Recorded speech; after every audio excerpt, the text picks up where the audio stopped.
Welcome to EconTalk, part of the Library of Economics and Liberty. I'm your host, Russ Roberts of George Mason University and Stanford University's Hoover Institution. Our website is econtalk.org, where you can subscribe, find other episodes, comment on this podcast, and find links and other information related to today's conversation.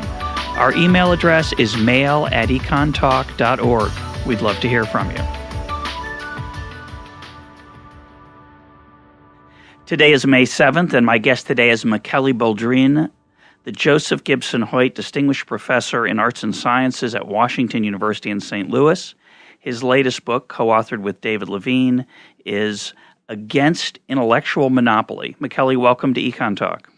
Hi, Russell, and thanks for having me here. It's a pleasure. Now, our topic today are the ideas in your book and the general issue of what is called intellectual property. I would say that many, maybe most economists believe that invention and ideas, so-called intellectual property, they need to be protected by patents and copyright to give people the incentives to produce them. And I'd like to hear from you, that standard argument that I was taught and believed, and why you disagree with it. Yes. Well, the argument we disagree with is basically the argument that there exists such a thing as intellectual property. That is, that there is something that is meaningful and you could call the property of ideas. We think property rights should be certainly clearly defined and protected. I think they're essential for markets to work and economic system to work at large. We just find that this particular one is of the same class as tariffs and exclusive right and monopoly right, which one could concoct as property as well, and not of the first type. And as such, they are overall inefficient. There are exceptions. We can go through the exception. We can go through the special cases as usual. But as a general principle, we do not see neither a theoretical nor a practical reason to consider this property, the property of ideas. And, if you want, we can go through the details step by step. Yeah, well, the standard theoretical argument in favor of patents and copyrights is that if I come up with a new idea and I work hard and invest all my time to create that new invention or idea, and if I don't have the exclusive rights to the concept behind it, then new competitors can come in very quickly, destroy any profitability from all my hard work, and therefore the incentive to go through that hard work won't be there, right? That's the standard. That's the standard idea, yes. And that seems pretty compelling. I've always been pretty convinced by it. I have to say, reading your book, I'm starting to doubt it, which I think is healthy. So what's wrong with that standard idea? It seems pretty logical, right? Well, let's go through it in steps, and let's do it twice. So we look at it from two different points of view, okay? Let's look at it first from a kind of practical point of view, right? So I have these new economic ideas. Entrepreneurs have new economic ideas all the time about, opening a pizza parlor, opening a new store selling jeans in that particular street and not in that other one, making this gadget and not the other gadget, going with the book paperback versus hardback, and so on and so forth. Going with a cell phone that is also a little computer, like your BlackBerry and like your iPhone, right? In any of these cases, we would not like the idea, the principle, that the first guy that opens the jeans shop or in that particular avenue has to have the exclusivity for selling jeans over there. That was his idea, after all. Or whoever had the idea of putting cameras into cell phone, that was their idea, after all, and so on and so forth. So competition, we think, in those cases is good. So we want people to have the possibility of imitating good ideas, trying to maybe do it even better, lower cost, increase capacity, blah, blah, blah, the old story we learned. Better quality. Right, better quality, and so on and so forth. So when we describe it that way, it sounds like we'll still be talking about ideas, right? But it sounds like it works. We want to have imitation. In fact, even if in the mathematical model we pretend that imitation is just price taking. We know that in reality what it is, it's you look at what I do and see if I do anything interesting and good, and I look at what you do and I see if you do anything interesting and good, and try to do the good things you do and not do the bad things and so on. We know that that's really competition, and to the extent we do similar things, then that leads to some form of price equalization. So I wonder why that applies only to some ideas and not to others. Well, let's do the argument in reverse again. People say, it applies to some ideas because they have very high fixed cost of setting it up. And if you don't allow this person to reap some extra profit, some rents, as we call them in economics, right? Rents. Rents are the extra you get over your opportunity cost. Then people would not be willing, knowing that, to set up, to afford the initial fixed cost, to do the initial investment, to come up with that specific idea. Well, okay, that's good again. That's a good argument, but if you think of it, go back to our textbook thing. By the way, neither David nor I believe that the basic theoretical point we're pushing is particularly new. In fact, in some sense, we resisted writing this thing for years. We were talking about it for years because we thought it was pretty obvious. We think it's Marshall. That would be Alfred Marshall, who British economist. Mr. Marshall, no, the old Marshall. British economist at the turn of the 19th. Yeah, exactly. 20th century, late 1900s. If you look at his description, which I think is still our Economics 101 description of how a competitive industry works, competitive industry, I insist, it works exactly like this. There is somebody that has a good idea. He thinks maybe we should enter in the market for shoes with laces, and he starts producing shoes with laces. And to do that, he sets up a factory, which implies a fixed cost. The factory has certain capacity. Up to that capacity, it's constant return to scale with labor and intermediate input. He hires those people.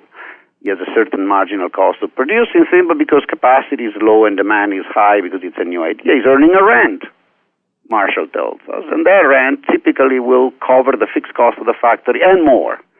And then there is somebody else looking at him or her and say, hey, people like shoes with laces. I want to set up a factory too. And they set it up, and same story. And the rents obviously are going down because as new people enter, or as the first guy expands, it doesn't matter under constant return.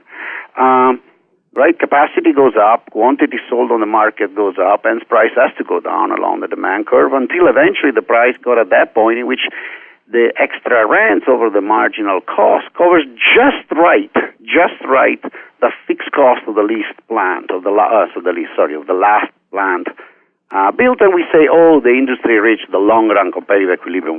We use this very pompous word. What we mean that at this point, unless there is some external shock that changes demand or changes cost, there will be no further entry in that industry. This works all very well. It's base imitation. It's the way we tell it to students. Why doesn't this work for most innovation? Was our question. And then we look at the data, we look at fact, we look at history, and we say, hey, wait a second. It does work for most innovation. In fact, the innovations covered by patents are a subset of innovations, been increasing historically because patent law has been extended. The field of application has been extended and has been growing enormously, but still there's a lot of stuff out there done like that. And so we said, well, so maybe those that get the patents, maybe it's not really needed.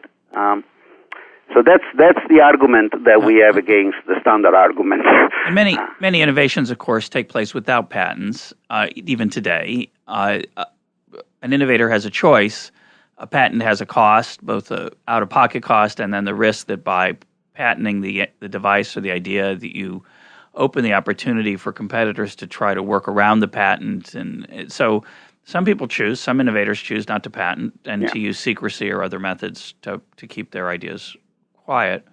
But what I think is particularly provocative about the book is your point that I think in the back of our minds, patents are the seed that leads to the potential and then the reality, the fruit of innovation and effort.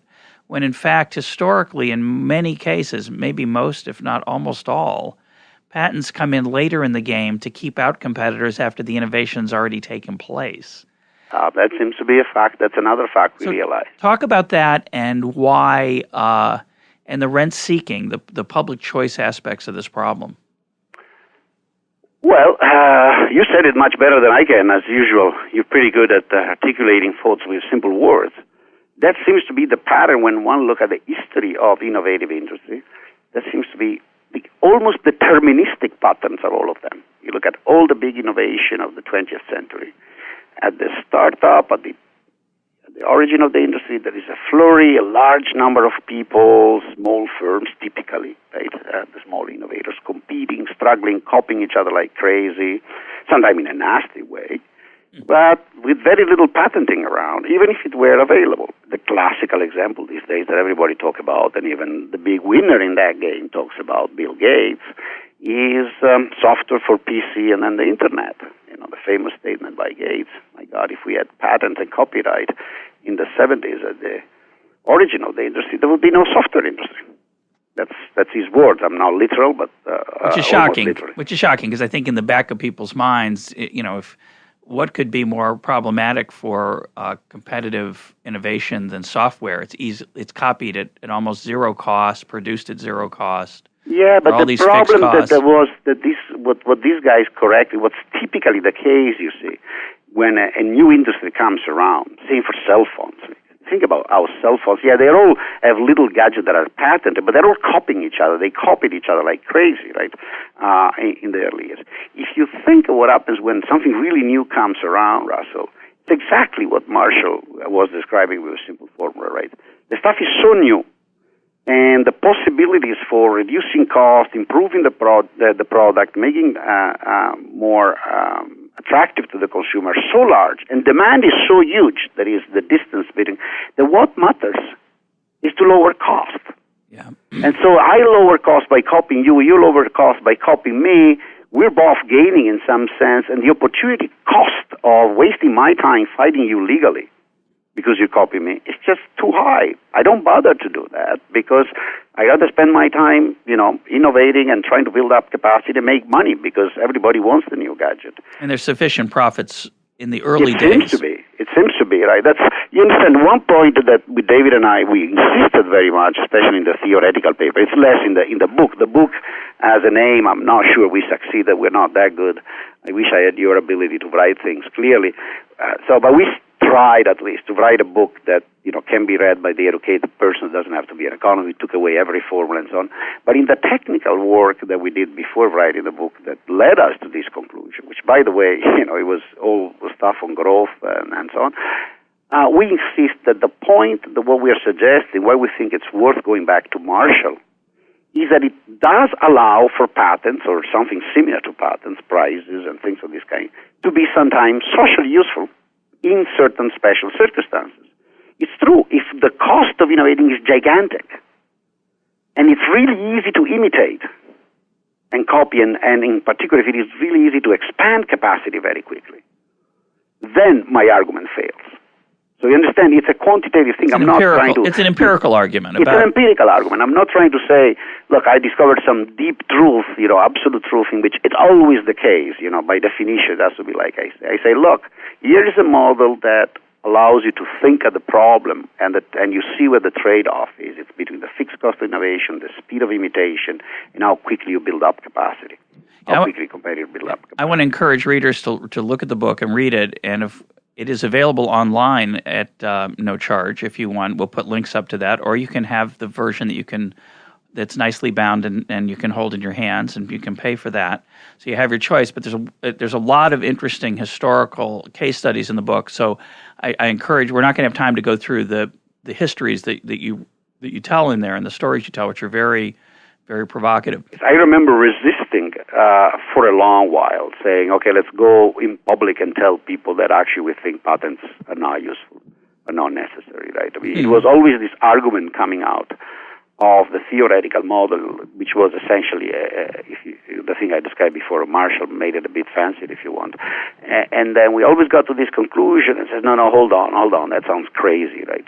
And then you look around and you study a bit of history, which actually we did. It was very interesting to go read tons of books and stories about actual innovations. Says, look, there seems to be a pattern. So, let's take our chances and claim that empirically it doesn't seem to be an issue.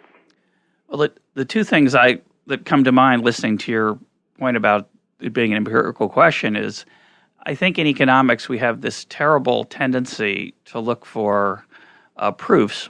So we prove that externalities, say, justify government intervention, and there's a standard result we've been referring to that high fixed costs then justify patents. But of course, as you point out, there's lots of cases, and it's an empirical question, where fixed costs are not particularly large, or where there's so much opportunity for innovation and speed and profits initially that the fixed cost issue just simply isn't important. And then you have to look at what the incentives are for firms in that world. If you have patents available, you're going to turn to the government to try to keep out your competitors, even if they are not, even if there's no good economic case. But we as economists, unfortunately, then have given people the cover to pursue their self-interest in ways that are socially destructive rather than socially productive. And the socially productive thing that I want to mention that is in the book, and I think is an extremely important point, is that while it may be true that imitation can very quickly lower the returns to all the effort that was made and can hurt profits and therefore could reduce the incentives, what that does, though, is it encourages the different competitors to compete on things other than just price. And so you find, and this is what I learned from reading some of your stories and histories, what you find is firms looking for ways to make their product more useful, make their product more customized to what people want.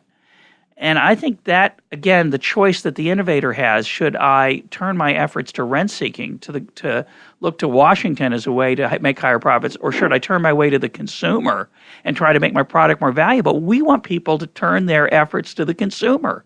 And once we have this justification for patents, we're creating the wrong incentives for innovators. Well, yes. That's in fact the second part of the story you were asking before about the industry, right? And it's not by chance that it's only when the industry matures, when that there are a few players left over after the shakeout, when trying to make more profit by innovating becomes harder, and you have to put more effort into it, and the rate of return has kind of gone down, right? It's no longer that people, having the patents available, having the legal protection, that becomes the good way of making money. Yeah. Rent-seeking, after all, is a way of making money for some people. Right. The one thing we have understood is that, contrary to producing, rent-seeking is a way of making money for some people by taking away the money from others, whereas producing in exchange is a way of making money both of us. And that's the big difference. And yes, the point is the generalization of patent and the big increase and the presence of patents overall is a huge incentive to put your effort into the rent-seeking and not into the producing and paying attention. I think that's if you want, the main message is actually that. And again, the insistence on the empirical part, I think it's very important. You made a beautiful example there. This externality has been the new discovery of the last 25 years in economics. Now you have this attitude in which people pull, in fact, there is all theory that justifies patent on the basis of externalities. Right? One way of justifying patents is on the basis that there is an externality, this big externality from imitation, which induces an inefficiency because I'm copying you at no cost, and so you understand that, so you underinvest in the innovation. So the patent is a way of aligning incentives, in theory. Right, aligning incentive by giving you the extra thing and preventing me from, and you say, well, perfect, it's a good theoretical argument. Let's see how relevant that is in practice. So one example we love that we got from Ivan, a colleague at Singapore, was the Travel Pro, which is actually a perfect example of what I have, I decided it's a theorem, even if I can't prove it with the data, which is, yes, it's true, sometimes imitation is very easy, but when imitation is very easy and very cheap, it's because the fixed cost of innovating was also very low. And the Travel Pro example is the perfect one, right? Travel Pro was the first company that came up with the roll-on. The rolling little suitcase. Yeah, the rolling it's a glorious invention. The carry-on we now all use. They had the first, right? Well, and obviously they were quickly imitated because as soon as you start producing them and people start strolling around airports with a carry-on, anybody can see the carry-on, and it's not such a complicated thing to figure out that, you have to put a handle and a couple of wheels. And Even if now it took a while to realize that putting four wheels is even better. Now there's a lot of four wheels, much easier to carry around when they're heavy and so on. But anyhow, it's another example that it's not. Sure, it was very easy for a lot of people to imitate Travel Pro. They didn't patent the idea. Where they ran out of business? No, they're still in business. They're making profits. They're still one of the leading companies. They had a lead time for a while. And so from an economist point of view, one say, was this insanely compatible for these guys? Obviously it was. Their opportunity cost of the little time they had to invest in that was relatively low, and they made abundant profits. And that made them going, which is another argument, which I think applies to the copyright. We extend the same condition to copyright much more. People are here on this thing, we got completely confused right now. We're all living in a mythological world in which we think if, the musician doesn't make tens of millions of dollars out of their song, they won't sing anymore. So taking away the copyright, right, this pure musician will stop singing for us. And he'll become a ditch digger. Right. Exactly. We'll lose Beethoven. Or a gas station boy. Yeah, we'll lose Beethoven. We'll lose Paul Simon. Absolutely. We'll lose the Madonna Jonas is going to go back to the bar in Jersey and start serving beer. Yeah, some of these would be a net social gain, but on average, we'd say the music world is a glorious example of human creativity, and we want to encourage it. So the question is, do we encourage it too much? Well, my view on that, actually, by going around a bit and looking at this thing, I'm actually afraid that we encourage too little. Because what we've done is to turn the continuous extension of copyright. So what's very interesting, right? Copyright in music is a latecomer, by the way, in general, right? In continental Europe, it comes only in the second half of the 19th century, even in England. It takes the son of Bach, I think, to go to Parliament and complain and get the copyright extended also to music. But anyhow, it was a short period. We have been extending it so much, and the technological change in the production distribution of music has become so strong that has reduced the cost of it, and the market size has multiplied by a couple of factors. That if you think of it, the superstar musicians now make so much money compared to what even a Frank Sinatra or the famous singers, say, in between the two wars would have made. There is no comparison. And that should lead us to pause, right? Is the opportunity cost of any of the current star, I don't know, Britney Spears, you choose, I don't follow very much, really so large compared to that of Frank Sinatra that she has to make 10 times as much money? Yeah, no, that's a very good point. Right? But let's I go keep asking, the Beatles were guys that really had a low opportunity cost. They were good at nothing, whereas some of these bands of these days would all be, in Wall Street doing derivatives? Yeah, probably. Quantitative finance, I think. Yeah, I'm sure they both, making millions of dollars every day. So we've got to compensate them to keep them in the music world. But this is a relevant point. There is this old roaring about the extending the copyright. So this goes even beyond, frankly, our argument. Our argument purely gives you a perspective. This is one of the opportunity costs to look at it. It is become a bit of a joke. Obviously, the profits will go down. There's no doubt that if I cut copyright for what it is now to 10 years, say, that I think would be plenty in the current market situation, some of the profits will go down. But I actually believe the market will stop being a lottery as it is.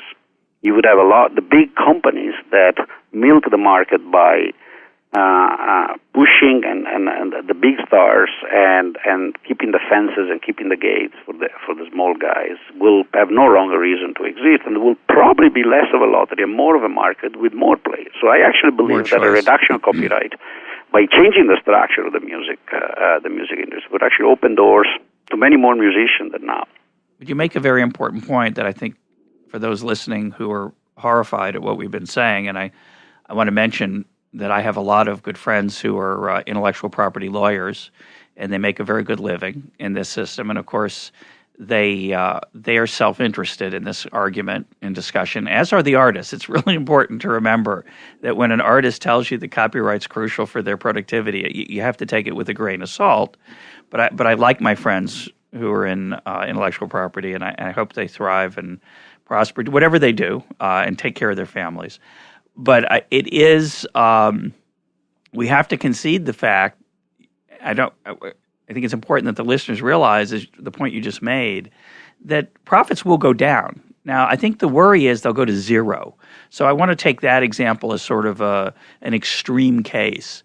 So when Napster came along and was thriving, a lot of people who loved music, of course, argued that it should be allowed to thrive, and those people were self-interested. They liked the idea of not having to pay for music. The artists weren't very happy about it. They also were self-interested. But those of us on the outside, the so-called economists thinking about this, what should we have been pushing? Was Napster a good thing? I mean, a lot of people argued Napster would take, quote, almost all the profitability out of the music business, at least recorded music. And it certainly dented, and similar competitors continue to dent CD sales.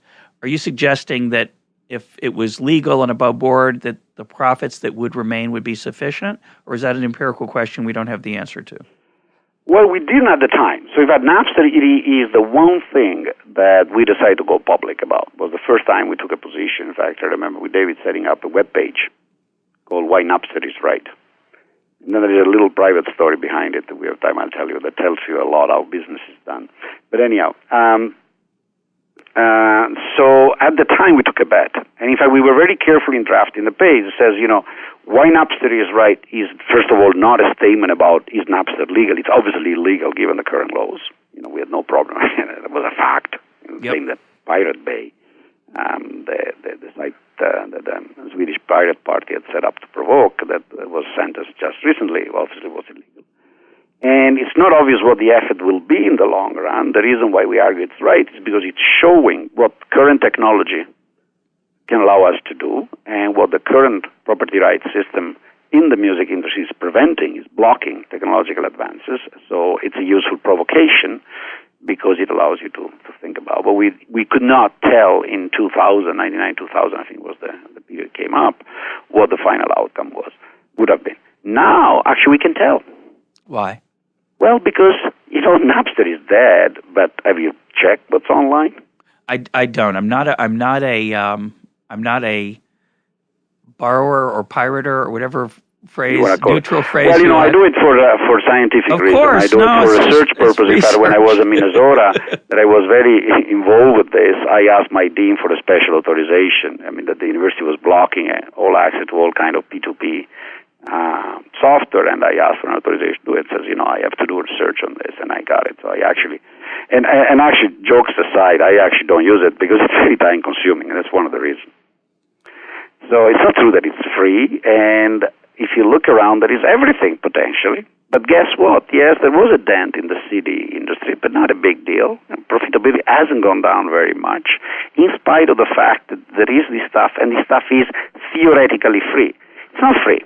It's very time-consuming. It's low-quality stuff. It takes a long time to find the thing. Sometimes you don't find it. It's incomplete. And in any case, you have to sit down in front of the object and just take time. What it does show is that because the current industry, thanks to the copyright, can milk the cow and get huge profits without innovating, the incredible potential of digital distribution of music, the digitalization, the MP3, MP4 format, and the net has brought to us, has not been exploited by this industry. Purely because, we go back to the argument before, they have no incentive. They have a nice rent to extract with the copyright. Why bother innovating and making the thing easier with the consumer? You understand? Yeah, they're fat Back and happy. in 2000, that thing had been around for only a couple of years. Now it's more than a decade it's around, and the music industry has made only a small step toward doing what Napster was doing. And that's a proof. That's like the proof, right, that badly allocated intellectual property creates bad incentive for innovation. Yeah, you see my point? Absolutely. Now my argument, and I don't know if you agree with it or not, my argument is that, to me, there were two arguments about that kind of example. Now, it's an important example because even though you say the quality is not as high, it's really pretty good. And for a lot of people, it's, quote, good enough. A lot of people would be happy to save the $10 at iTunes and get a free copy somewhere else, even if it's, quote, not as quite as good, or et cetera. But what I thought was missing from the argument, and I wrote a piece on this, we'll put a link up to it, is that it ignored the potential for private solutions to emerge that would make those to make those distribution methods useful to consumers. And at a minimum example, and this is obvious, everyone understands this. Maybe you won't make any money on recorded music, and you'll make your money mostly on concerts. Maybe it'll be that, as we talked about earlier, you'll find ways to make your music that you distribute more usable, and whatever that means. Maybe it'll come with the lyric sheet. Maybe it'll come with a video attached to it that's does something. Maybe, who knows what people would come up with. And when you go back to the idea of videotape, and Larry Lessig tells the story, and I think it's true. The movie people were extremely uneasy about Betamax and VHS initially because they thought it was going to, quote, destroy their industry. Oh, yes, they were scared. They were incredibly scared. One person would get one copy, yes. And then everybody could, first they were worried people would crowd into the room, and then they'd only sell one copy, right? And it seems we all have little private theater for the neighbor in our kitchen, right? And we do kind of have that, right? And yet the movie theaters have gotten better to be able to compete with that. They've been able to make some money, actually sometimes quite a bit, off the VHS, even though in theory you could copy it. You can get, as you say, you can get it free. People get free movies. I don't, but you can get free movies off the internet and not have to pay for them. But they're not quite as good. This experience doesn't come with all the bells and whistles, and that's the way the world works. Right. And, there was about 2 weeks ago, I was at about this, an hour later, I was in a round table, very interesting. Brian Cave, the very big law firm, right? They have a round table once a week, and it was about in this specifically in the music industry. There was other people participating from the industry. One thing that came out, obviously, is in the case of the music industry, this is really a technological progress, that destroys some of the jobs they have, and will force eventually the industry to completely restructure. So it's true that this has nothing to do with the pirates. The digitalization and the internet makes the current structure of the industry, some of those jobs, just useless from a social point of view. And, of course, those who are hurt by that are going to try to fight it, just like they do with... But, the same thing is happening at GM and Chrysler. Yeah. The same thing has been happening in a lot of it. That's what it's technological progress, baby. Steel. That's the way, I'm sorry, with steel, it works. I understand there are some loser in that game, and you want to play the game and spread around the extra butter in a way that you make it insanely compatible for them. But the legal defense of a monopoly position ain't going to hold water. That's why I think, to tell you the truth, that's why I think these pirate sites are so successful. And this is really, mine is a pure bet, but it is the fact that you can still have to pay $20 for a CD for music that could be sold legally on the internet at a couple of bucks, $3.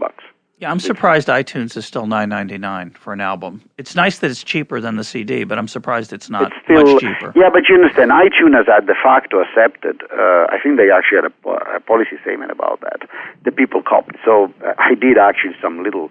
The 2 years I taught here with the undergrads, I did the little sampling, and it seems to me that the true price there is $99, in the sense that their attitude is 1 out of 10.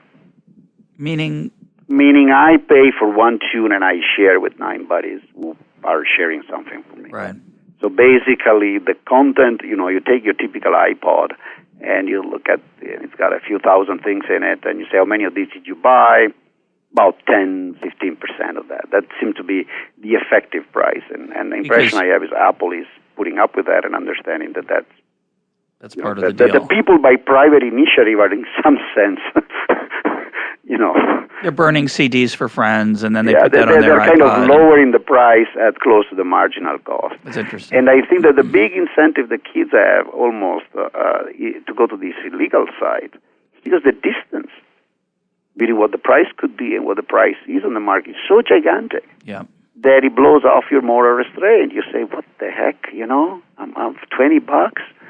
And instead I'm thinking, if you could download it for $5, lots of people would refrain from doing the free downloading, and not just because it's time consuming, as I said, but also out of a pure ethical thing. It says, it costs $5. Why doing that? Right. Now, I think that's an interesting issue, the cultural norms and a Yeah, band. I think they're completely missing the boat, the music industry. Well, a band that, bypasses the distribution system obviously can appeal to its fans and ask them to download and pay for a smaller price than the current price. But obviously that distribution system is providing something of value. There hasn't been as much of that as I thought there would be, and I thought iTunes would become more of a record label because of the interface is so pleasant to use, and but it's not. It's dented it a little bit, but not so much. Right. Well, let's talk about, we're going to get to pharmaceuticals, those of you out there who's thinking that those are a special case. But I want to ask you one other question before we get there, a couple actually. One is, who disagrees with you? I'm sure there are people who hear your work, both the theoretical work we're not talking about here, or the more accessible work in the book, which is totally accessible to a mainstream audience. You must make some people really mad. Now, some of the people you'd make mad are again, lawyers who are obviously have made their own fixed cost investments in this industry and would be very hurt if the world changed. Some of them are people who currently have monopoly power because of the copyrights that they've gotten extended.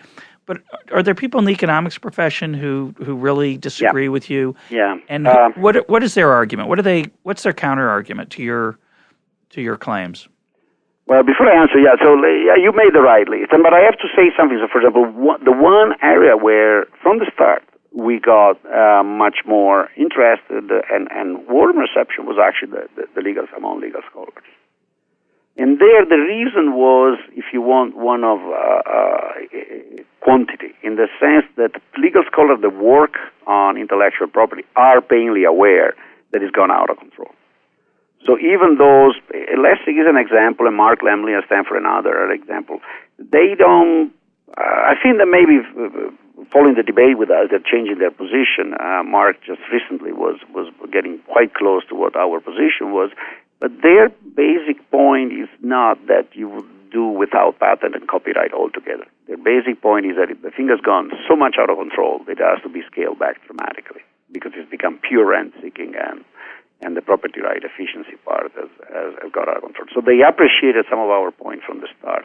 Obviously, the practicing lawyer, and I understand them, don't react very well because you're telling them, you got to change job, buddy. But that's more understandable. In the profession, well, honestly, in the profession, the most negative reaction we have got for a long time, and it's now kind of getting better, but it was just a closure, was from the so-called new growth people. This we call new growth or endogenous growth literature. Our old friend and colleague Paul Romer and followers and Bob. These were arguments. Their whole argument was that fixed costs play an important role in spurring growth. And we have a nice interview with Paul that you'll find a link to on the web. Right. So that's their argument, and they have been repeating that. And I have to say, explain their argument as best you can. Well, the best I can. So their argument is the one we were saying before, and I kept saying it's an empirical argument. Their argument, so let me tell you Paul's argument and the way I learned in class. Paul was my teacher, as you remember, as you were, by the way.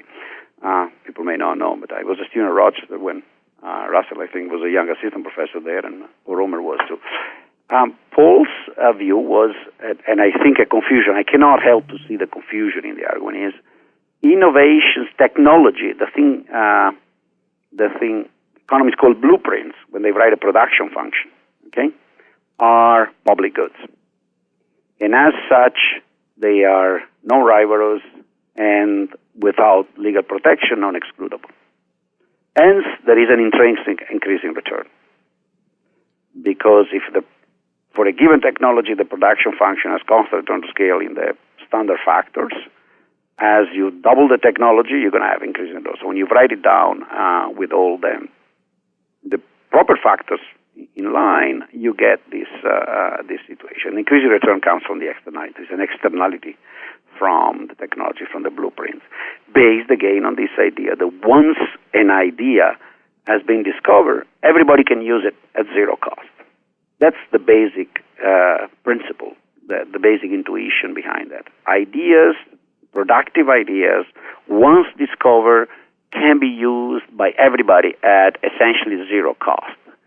And as such... So we want a lot of those. Huh? We want a lot of those because they're gloriously productive, and we want to make sure there's an incentive for people to find them. And since the profitability is going to be tough to sell, we need to give them a temporary monopoly. That's the argument, right? And my point is that argument is wrong even at the start. That argument is really wrong. I think that I have no... and I'm willing, in fact, none of the... I've offered many of the supporters of the other position to debate and discuss this anytime. I claim that argument is strictly wrong. Okay, and why? that argument confuses abstract ideas with actual productive ideas. And my claim is the productive ideas, that is, the idea they are actually discovered, known, and can be used in production that have social value, are the opposite of the abstract idea. They're completely rigorous and completely excludable. They're typically embodied, typically in the brain of somebody. So give me an example. Let me give you an example, Yeah. Russell. How do you and I earn a living? You and I earn a living. It's a mystery, actually, isn't it? It's really a deep mystery. Yeah, you're kidding, but you're not. No, I'm not totally kidding. I think it's one of the things I don't know if we'll have time, but I think it's fascinating how much stuff we give away when we blog, and how much stuff, and we still do it. Exactly. Even though we don't make any profits from it directly, we make indirect profits, ideally, not always. We're just expressing ourselves, we're running our mouths, but we're also teaching, which is a strange activity, which is bizarre that people pay as much as they do for it. It's a very strange It's a very strange that people pay as much as they do for our teaching, especially if you have Paul's and associates idea model of the world in mind, because guess where you and I are making money? Who's paying for your salary and mine? And our undergrads. And they pay tons of money to listen to what? To Russell Roberts and Michele Boldrin explaining to them the demand curve sloped down. Yeah, something that's available. That idea has been around for how many centuries? You can read it for free in 1,000 places. Right. So why do they waste their time listening to you and me? They're irrational. I mean, if there is a free ideas being reproduced millions of times, that and that little derivative, I don't know if you use derivative, and that little indifference curve, and that budget constraint that slopes down and not up. I mean, this is not very deep stuff we keep teaching at basic, where we get most of the coins. And so how comes, it works that way, not the other? And the reason is because it's not true that there is not such a thing as the idea that once discovered becomes a public good and everybody can use it. There is a lot of potential ideas, abstract ideas, there are certainly no rivals. The abstract idea that 2 + 2 is 4 is no rivals.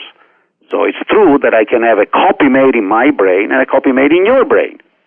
But it's the copy in my brain and your brain that has economic value. And those are totally rivals. If I'm the only one that knows that 2 + 2 is 4, either you torture me, or you bribe me, or I'm not going to tell you if I think it's worth some money. Just a technical note, the phrase that Michele is using is non-rivalrous, which is a technical term in public finance or microeconomics, meaning that there is more people can enjoy it at the same time than just the owner, correct? Correct. Thanks, actually, for correcting both my English and... No, it's just it's for the non-economists out in the audience. Absolutely. So you understand that's the basic tenet. If once they see that point, and it's very interesting. Can I do a little bit of history economic thought on this? Yeah, go ahead. Because I think it's very curious how sometime, and I wish Ken Arrow was listening to this. I told him this about 10 years ago when I realized that sometime putting political finality in front of serious research is damaging. The basic idea comes from a famous paper of Ken in 1962, I think, published in a volume by Nelson on technological advance. I can't remember the exact paper. It's the Arrow 1962 paper on information everybody always quotes. You'll find it. You go Google Ken Arrow 1962 Nelson. You'll find it on Google. Everybody knows that it's public knowledge. Yeah, everybody knows. It's already well known. Except I don't know it right now. If you read that paper, you realize that he talks about that's the paper that founds that what we call information economics, the moral hazard aspect, and all that on insurance, right? But he talks briefly, in fact, only about innovation, and he wants to make the point that the ideas and innovation are public goods, and as such should be financed via the public purse because they're public goods. which from a purely theoretical point of view, if it were true that they were public goods, I think can position that says they should be financed by the public purse is actually more coherent than the other one that says, no, we should give away monopolies to people that come around with them. But that's another story. Let's leave it aside. And it's from there that the mistake comes. And it's quite clear in that paper that Ken is making a mistake. He's confusing the abstract ideas that are public goods, that are infinitely reproducible, there are no rivals, as you clarified, from the actual ideas that are the opposite. And it's from there that it stems. I mean, so the new growth theory in the 80s has just gone back to that thing and stuck it into a growth model and used the externality to get increasing return to build up the argument. But the history of the idea goes back to Ken Arrow. And it's very interesting. This is written in the early 60s, and it's because Ken Arrow is pushing the NSF financing and the big financing through taxes of basic research. I always like it when economists tell me how crucial government support of research is because of this externality. The social product from the millions, maybe billions of dollars that the NSF has spent on economics research is, I shudder at the value of it. It's been very good for some economists who got the checks, but the benefits that spilled over to others, I think, are quite limited. And some of them are negative, some of those benefits. Right? They are. No, there's some dangerous ideas that were put out there funded by that money. And I'm sure that's true of other government-funded research as well. It's a very mixed bag. Yeah. No, in fact, it's a very complex. And I think part of the confusion is this idea that this. And now, in fact, we're having this cake and eaten to in certain sector, right? Because then when you realize, so take the case, for example, in medicine. If you want to go to the pharmaceuticals. So now you have a situation in which a lot of publicly funded research, to the moment it produces some idea, some innovation that is patentable, turn into a private monopoly. Right. That's the argument. So that becomes even more rent-seeking, and then it really gets tangled up, right? You don't understand anymore what's what, because you got some argument there, you're financing this thing for all the positive externality, the social benefit, but then most of those are captured via the monopoly thing. Yeah. You're wondering...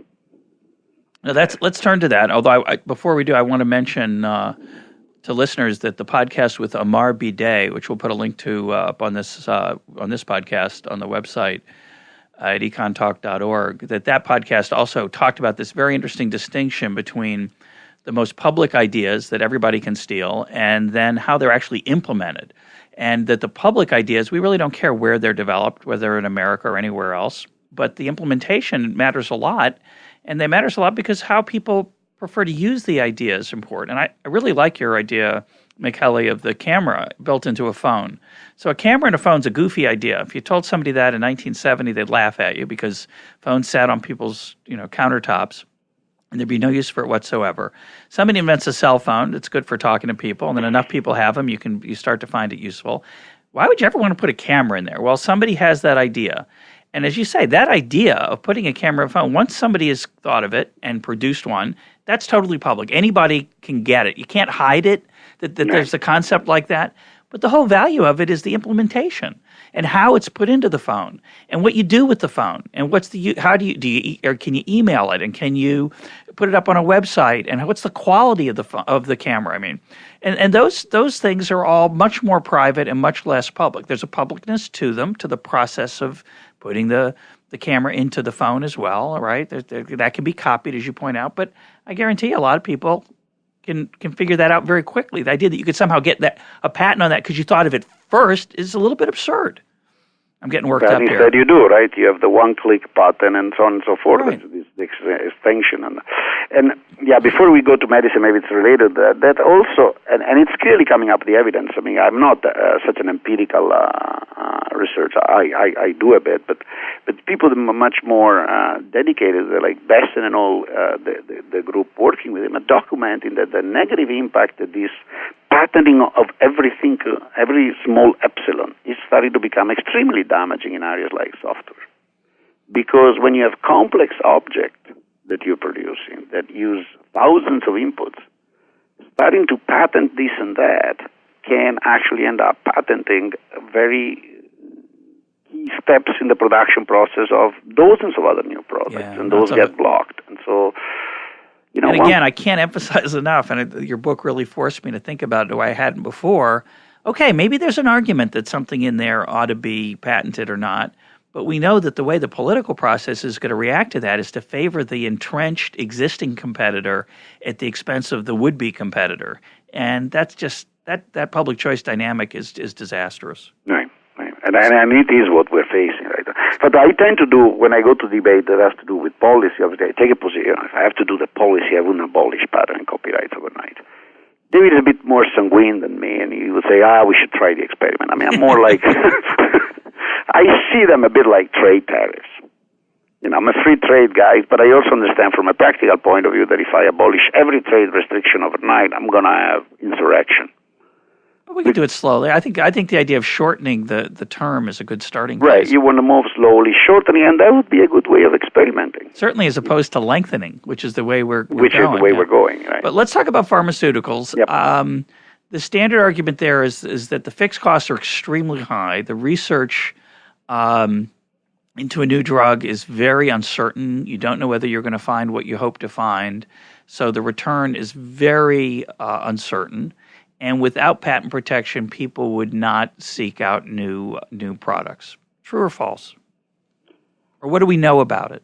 Right. So the true answer is that we don't know enough about it because pharmaceuticals are very secretive about this. So we know the little that essentially pharmaceuticals made available. And by the way, in fact, we're trying to go back probably during the summer and after to this issue and try to get data from friends that amazingly, friends that in the meanwhile we have built up in the pharmaceutical industry and understand that a little bit better, maybe do a little booklet about the specific of pharmaceutical. So let me tell you the little we know. So that statement is both true and false, and you have to qualify it. Qualification. One, most of the cost, and this is I think well known, have nothing to do with the process of invention, have to do with the clinical trial. Correct. In fact, by their own pharmaceutical industry, estimate about 80% of what they compute to be the average cost of a new drug is clinical trial. Which means the trials that are necessary to get FDA approval. Right, and we should go over that later because that is a public good for real, and it's a public good we impose to have and probably reasonably impose via a set of laws and regulations and so on. But we should think hard how to handle that. So that's one point that should be made. The second point is that if you look at where, especially in the recent 2 decades, there's a huge literature on this, where the true effective new active component come from. Strange enough, they come from small lab, from small startup company. Typically, the outcome of university lab research, the research of which was financed by public money.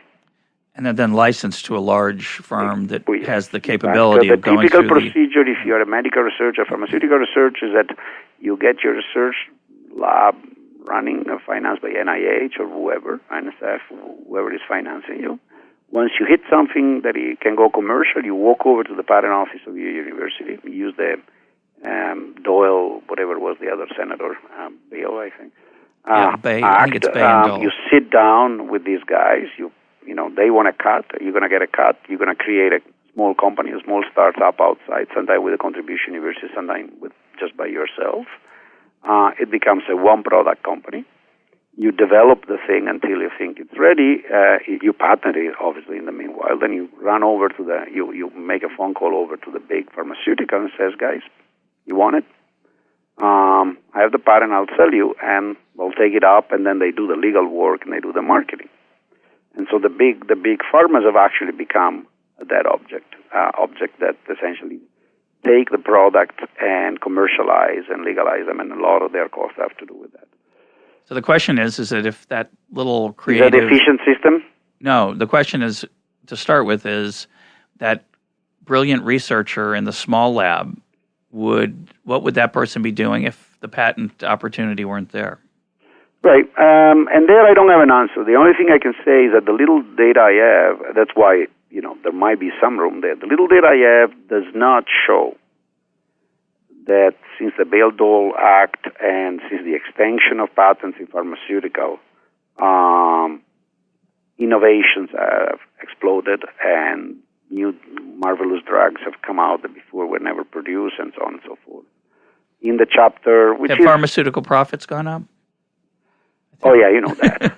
That's good to mention. There is a fact. I mean, I hate to say this because, this is the kind of stuff you get on the anti-global, let's do socialism line. So I hate to have to say, but it's true. No, the reason you hate to say it, and the reason I have because I don't think profits are a bad thing. Right. No, I feel the same way. And the problem is that other people look at that and, quote, blame the pharmaceutical companies as if they are the best place to finance cheaper drugs, when it really is maybe the legal structure, the regulatory structure, et cetera. Right. Well, they provide them. No. The legal, the big pharmaceutical at this point are at play with that. They want it. They have found a modus vivendi. They are making huge profits, very stable. Their profitability. They've created a way of monopolizing markets. In that form, they're very happy with that. At this point, it's become a marriage. But it's true. It's a marriage that has evolved, and the industry has become what it has become, partly because of some technological development, but mostly because of the legal thing.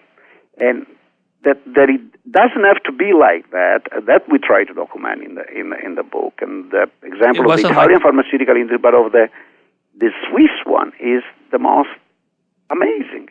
Right, the Swiss chemical pharmaceutical industry, which is still so powerful, thrived without patent until 1978. And if I was born because Switzerland had no patents because of the Constitution, because the French chemical companies, all but one of them, ran away from France into the French-speaking part of Switzerland, following the introduction of patent in the chemical, at that time, the dyeing color industry.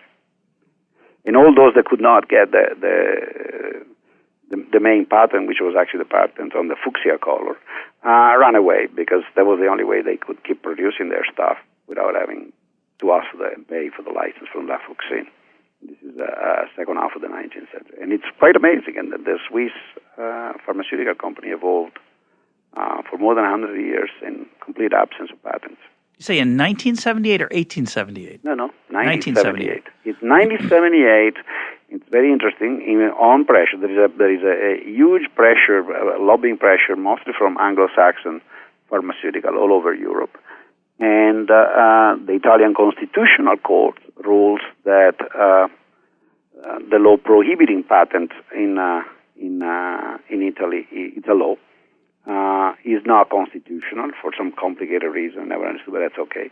And so Italy introduces patents in pharmaceutical for the first time. And about the same year, the year after, the Swiss Parliament decides to change their constitution. Their constitution explicitly prohibited patents on pharma products and chemical products. Interesting. And patent gets introduced. But this was true in Germany too. That's another thing we learned. We really did not know, and this is actually amazing. Then you learn it, and it makes economic sense, right? We all know that the big chemical industry at origin was the German one, right? Together with the Swiss, right? And we actually caught up. The Anglo-Saxon War in the United States, we caught up with them essentially because we took away all their industrial secrets after they lost two wars. We did once after the First War, and then we did it again on a much more massive scale after the Second War, and that's how we got their technology. But interesting, in Germany, patents on chemical products were prohibited for a long time. Mm-hmm. On the product, on the ground that this is a natural element, whatever chemical component you can assemble, you can't own assemblable, it has to be a product of nature and God. And as such, it cannot be privately appropriated by anybody. On the other hand, because there are different processes that can lead you to that, then processes can be patented. And so that created the perfect mixture for a competitive industry, right? Mm-hmm. Because the product I could imitate, and then I had to compete hard with you on the process in order to make the same product in a cheaper way, because I could not use yours. And that led to the German industry becoming the dominant one at the end of the 19th century, in spite of starting much later than the British one, which was much more advanced. By 1840, the British chemical industry was the dominant one, but 1890 was the other way around. That's very interesting. And it's interesting how the two different patents played a role. So going back to the pharmaceutical, as you say, I'm being cautious. I'm saying there are examples that show, there's evidence that shows that we don't strictly need it. On the other hand, there are some elements of cost that are huge. But now the clinical trial part, that's a smokescreen. Why? Because that should be, if there is something on which we should put public money, not that I'm happy to tax people and put public money anywhere, but if there is something we have to put public money, it should be on that, not on the basic research, because that is really a pure public good. At the end of the day, we want the test to take place, right, purely because we are, as a public concern, we are afraid of the principal agent problem. Right, they're going to say it's safe, and right. They have an interest to say it's safe. They have an interest to do the hypothesis testing with a big alpha, and we have an interest that they make the very, very small alpha. Of course, they don't want to kill people. That's not good for business either. But there's a temptation to shade in one. Temptation to take a chance, right? You can always change the name of the company. But the question there is who should pay for it. As you say, you could make a case for the public paying for it, but you also could argue that private testing agencies with reputations would emerge instead of an FDA, which is, I think, what would happen. But there is going to be a public test. I agree. So we could take two approaches. That one is to go and say, look, let's redesign the old mechanism and favor the creation of a private market for the production of that kind of information. Yeah. That's one way to go, much more radical. The other one says, no, I don't trust the market. I'm kind of taking the political reality as it is. Okay. I don't think, if we push the line... Tougher sell. Right.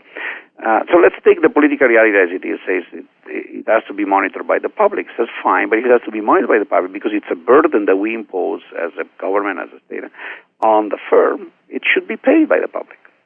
I mean, the NIH money, there's no reason to send the NIH money into basic research, in my opinion, for the reasons said above, because the basic research doesn't produce public goods. It produces very private goods in the labs. The NIH money should go in financing the clinical test on a competitive basis. Yeah, that's an interesting idea. And that would take away most of the money from most of the expenditure from the drugs. An alternative system is the following: you keep the current one.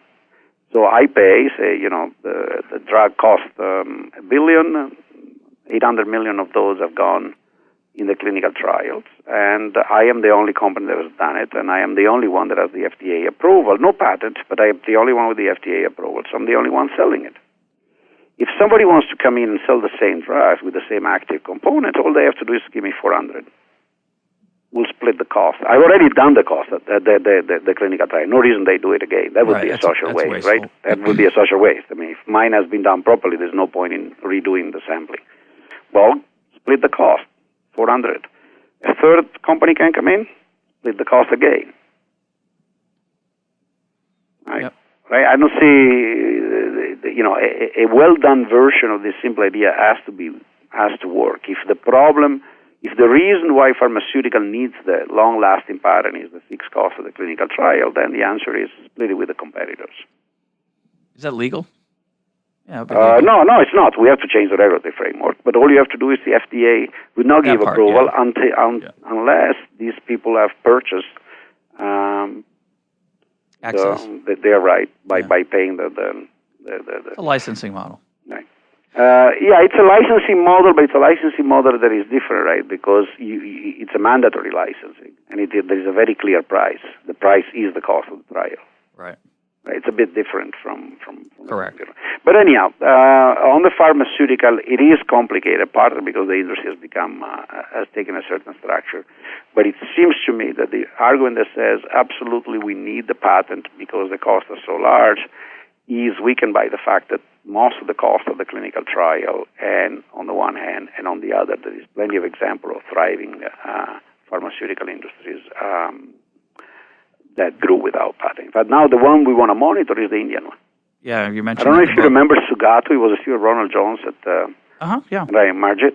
He was around here in St. Louis the other day, and in fact, he gave me a couple of the papers. And the jury's out. The Indian had a very thriving pharmaceutical industry, was producing a lot of good stuff at low prices because they were not enforcing patents. They have decided to go patents with the WTO.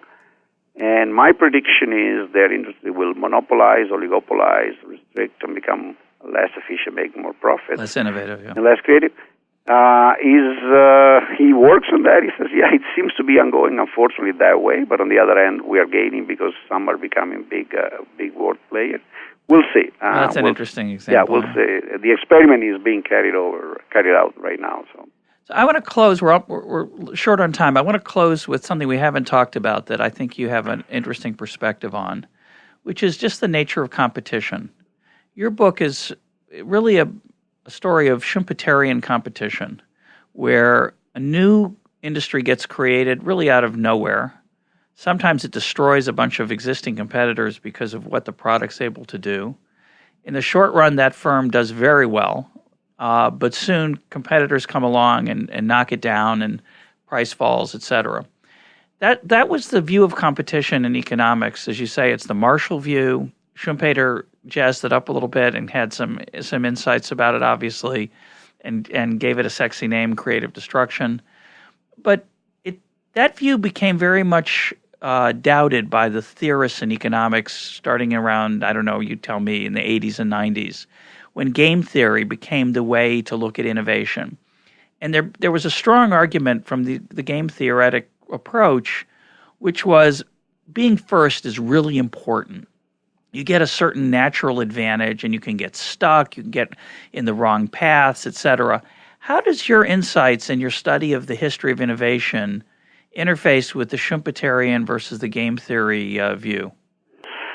Well, there are various brands there. This connects to the thing I was saying before with Arrow. So, yeah, I found the Schumpeterian view convincing, but the problem that you have to be careful. Schumpeter wrote 2 books, and it's like Dr. Jekyll and Mr. Hyde with Schumpeter on innovation. I like to make jokes. There is the good Schumpeter before he went to Harvard, and then there is the bad Schumpeter once he went through Harvard and got all messed up and confused and lost his economics. So the theory of economic development is the good Schumpeter. That's a book published in German in 1911. And that's the book that pretty much tells the story you described. But that book, very few people actually know.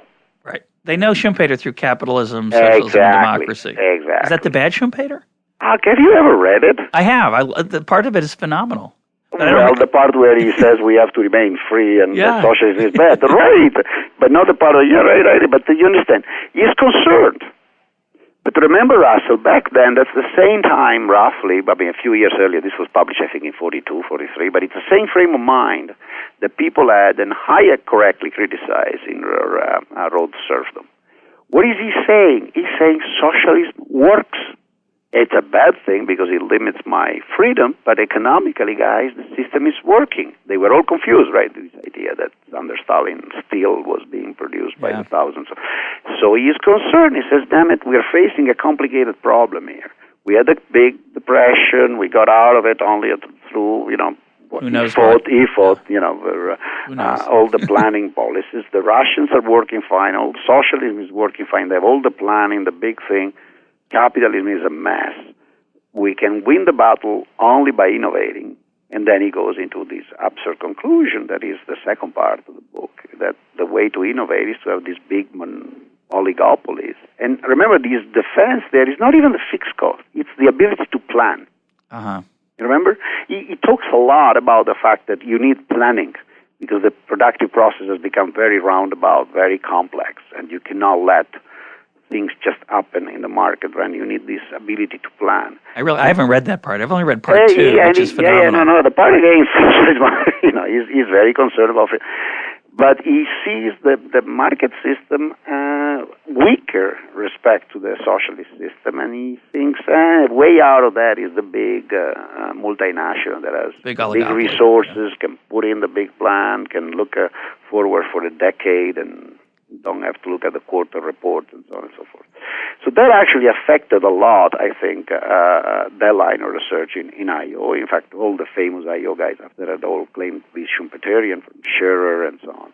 And poor George Stigler, George Stigler, he was a solitary fighter, and if I didn't fight much, Stigler knew when to pick up a fight or not, and he would not pick up fights where he was bound to lose because it was. But Harold Dempsey pointed out to David and us that there is a paper by Stigler in a completely unknown volume published on the 25th anniversary of the Social Science Research Building at Chicago, in which Stigler literally, verbally says what Boldrin and Levine says in the book. I mean, with the same logic. And it's all anti-Schumpeter, and he explains, look, it's competition that produces innovation. Here are the examples. Here's how people make money. He even runs a little regression that nobody has run since. He has database. This is a paper written in 1950, published in 1956. So he has data from the 20s, 30s, and 40s for a few industries. And he uses measure of competition to try to explain in a statistical sense the growth rate of labor productivity. Something that actually current research doesn't do. They go and look at how many patents people have, and instead of looking at the true measure of innovation, which is labor productivity. And he finds, coherently with his idea, that the industry where competition indices are high are also industries where the growth rate, labor productivity goes up. So the real origin of the bad view that its patents are essential is actually the second Schumpeter. Game theory, you understand, contributed, game theory is a mixed bag there. Remember that some of the initial game theoretical contribution pointed out that you can have too much effort in the presence of patenting because of the effort of the winner takes all leads to a situation where you know all the social surplus is wasted. That's the lottery story. But that's the lottery story. But the issue that I want to focus on is competition, and I want to mention. I'm glad you mentioned Stigler in his book, The Theory of Price. He has, which no one uses anymore, but it's a wonderful book, and it's quite a difficult book. He wrote it as a intermediate microtext, but it's quite subtle, and there's a lot of deep things in it. He has a chapter that I'll never forget called The Quicksilver Nature of Competition, and it's really the Marshallian story that you outlined earlier. Yeah. But the game theory part I'm interested in is this issue of how competitive the world is. It seems to me that most game theorists see the world as not very competitive, that there are all these opportunities for strategic ways to gain the upper hand, and it's going to stifle innovation. You know, the fixed cost argument the story you told at the very beginning. You know, you create a place to sell jeans, and the new competitor comes along, and in one game theory world, again, these are always theoretical; they're never real. But in the game theory world, as the first comer into the industry, I threaten you that if you are going to add your store, I'm going to just add 10 or 20, and since I got here first, I'm just going to drive the price down to zero. You'll never get your fixed costs back, and then when you leave, I'll just jack the price back up. These kind of stories are very common, and your story is very different. I agree. I mean, as you notice, I am resisting a bit to put some blame on game theory at large, maybe because my co-author with whom we developed this is widely recognized famous game theory, so they're not all. Some of them understand competition very well, and I'm sure David's view of competition is pretty close to mine, as it kind of grew up together by talking. But yes, I mean, my view of competition is the one you described, and I think things work much more a la Marshall, Stigler, Schumpeter than in the very strategic way you described. Yes, no, I agree. I agree on the fact that game theory and certain game theoretical arguments have been used by making assumptions that are bending back in a very complicated way to develop arguments that are that don't allow for a good understanding of how competition works. But I resist a bit to. I think that if I have to put a blame, honestly, Russell, I put it more on us, the general equilibrium theorists, that took to an abstract view of competition at a certain point, that it was boiling down to, essentially price taking, a common price, that's it, and we lost, and Stigler was complaining about that, and he was right. We lost the dynamics process into it. Yeah, we need to get back to that. That would be, and game theorists, yes, obviously, it's their job, so to speak. They want to try to figure out where the strategic component is, but sometimes it can be. So let me actually close this. The typical model, game theory can also be very useful to understand why certain arguments are illogical and why certain assumptions don't make sense. So let me go back to where we started the conversation. What's the basic model that we're trying to kill?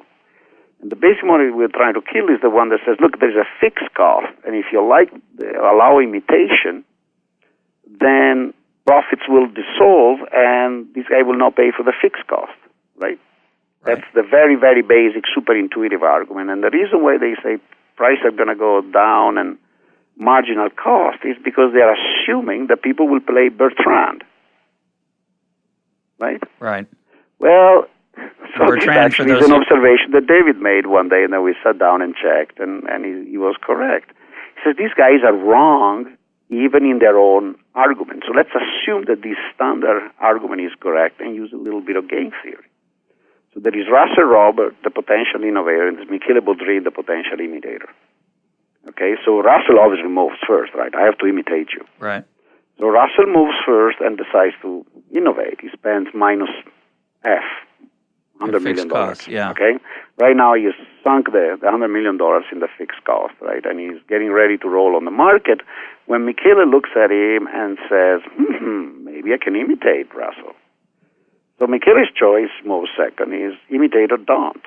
If Michele does not imitate Russell, Michele spends nothing, earns nothing, his payoff is zero. Russell remains the happy monopolist, makes a truckload of money, pays for the minus $100 million, and goes to the Bahamas for the rest of his life. Wonderful. So that's one outcome of the game, right? Well, I claim that is the only equilibrium of this game, because let's consider the other one. Well, Michele decides to imitate Russell.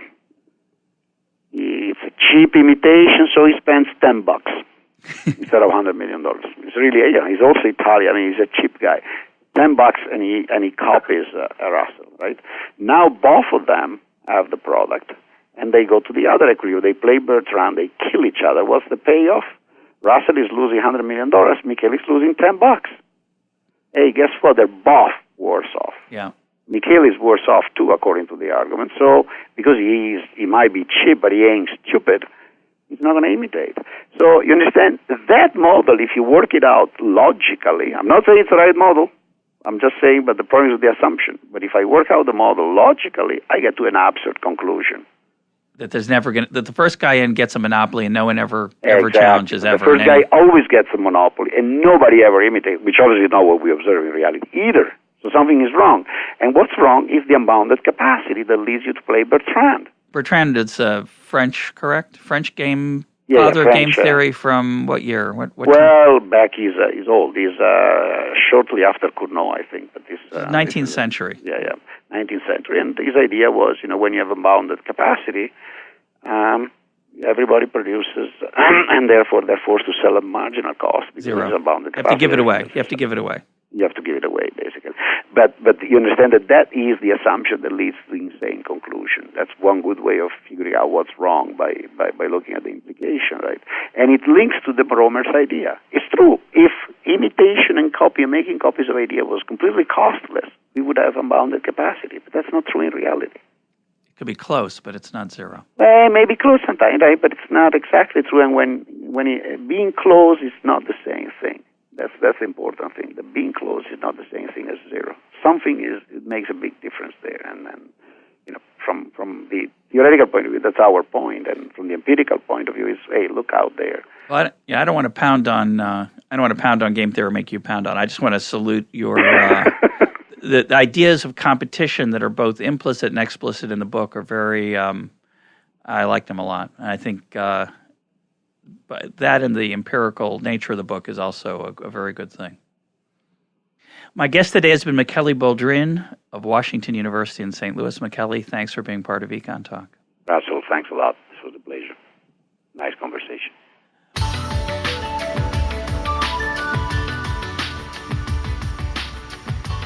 This is EconTalk, part of the Library of Economics and Liberty. For more EconTalk, go to econtalk.org, where you can also comment on today's podcast and find links and readings related to today's conversation.